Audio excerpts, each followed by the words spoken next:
Good morning po.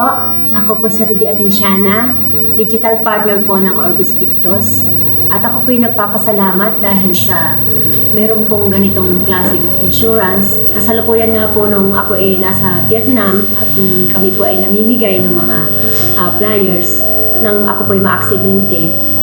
Habang naglalakad po ako ay meron pong mga nagtatakbuhan na lalaki at ako po ay nawala ng balance. At agad-agad po ako ay dinala naman sa ospital at ako ay na-CT scan. Nakita naman talaga ng doktor na dahil maraming nag-flow na dugo, okay naman yung result. Trauma, yun ang naging result ng CT scan, pero wala naman siyang internal hemorrhage. Kaya nagpapasalamat po ako sa Panginoon at siniresitahan na po ako ng mga kailangan ko na gamot.